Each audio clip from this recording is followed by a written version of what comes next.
Office भगवान की पूजा है।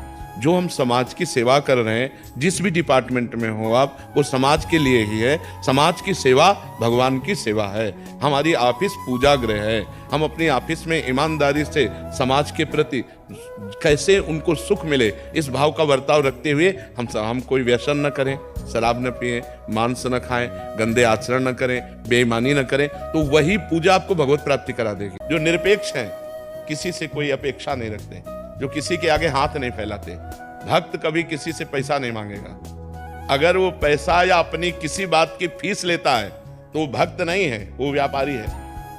हम भगवान की चर्चा कर रहे हैं, अगर इसकी फीस ले रहे हैं तो हम व्यापार कर रहे हैं, भक्ति नहीं कर रहे। भक्ति सबका, जैसे हमारे भगवान ऐसे आपके भगवान। कलयुग है, बहुत घाटे का सौदा चल रहा है। विश्वास अंतर्ध्यान होता चला जा रहा है। विश्वास जो है वो अंतर्ध्यान होता चला जा रहा है। विश्वास हमारा बहुत डगमगा रहा है इस समय, क्योंकि पाए जान जगत में सब जन कपटी कुटिल कलयुगी टंचु। कपट का, कलयुग का ऐसा प्रभाव बढ़ रहा है। सभा में हम कुछ और हैं और एकांत में हम कुछ और हैं।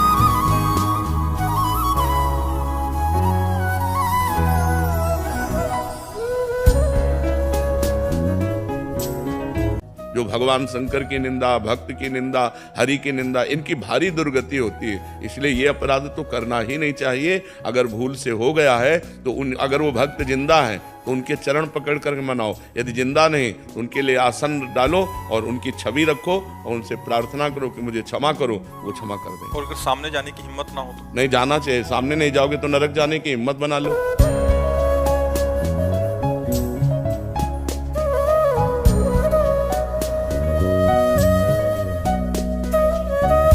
केवल भगवान की लीला गुण गाओ, भगवान का नाम जप करो, भगवान के चिंतन में अपने घर में रह करके।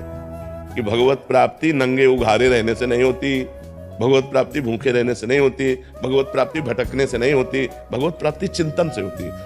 दवा है, भोजन है, शरीर के निर्वाह की व्यवस्था है, उसके बिना जी नहीं सकते और जिए बिना भजन नहीं हो सकता। इसलिए दोनों बातें आओ तो आपको घर छोड़ने की जरूरत नहीं। शांति, निर्भयता, क्या क्या सद्गुणों का भंडार है भक्ति। जो भगवान को अधीन कर ले उसे भक्ति कहते हैं। भगवान का नाम प्रेमाधीन है। भक्ताधीन मना पूज्यो। भगवान भक्त के अधीन है। भगवान भक्त की मन की बात पूर्ण करने वाले हैं। तो भक्ति तो बड़ी सामर्थ्यशाली वस्तु है बच्चे।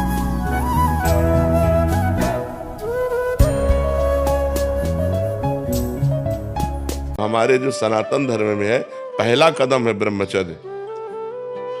फिर चाहे तुम सन्यास की तरफ जाओ, चाहे गृहस्थी की तरफ जाओ, पहला कदम ब्रह्मचर्य। कौन चल रहा है ब्रह्मचर्य से? 13-13, 14-14 वर्ष के बच्चे बच्चियां अपने धर्म से भ्रष्ट हो रहे हैं। जिनको मतलब अभी बच्चा कहा गया है, वो धर्म से भ्रष्ट हो रहे हैं। अब जैसे गृहस्थ है, काम सताए, अपनी पत्नी से मिल लिए तो ये इनके भजन में बाधा नहीं पहुंचाएगी। लेकिन पराई माताओं बहनों की तरफ से गंदी दृष्टि बिल्कुल बंद कर दे तो क्रॉस कर जाएगा। समझ पा रहे? जैसे आपकी अवस्था है तो आप ब्रह्मचर्य से रहिए, आप कोई गलती मत कीजिए, खूब नाम जप कीजिए, तो आप क्रॉस कर जाएंगे। और ये हो सकता है कि वर्ष में क्रॉस करें, 2 वर्ष में क्रॉस करें, 10 वर्ष में क्रॉस करें। आपका भजन शैली कितनी है इसको तो आप ही समझ सकते हैं ना, या भगवान समझ सकते हैं। अब बाहर से तो नहीं जाना जा सकता कौन साधक कितना भजन कर रहा है अंदर।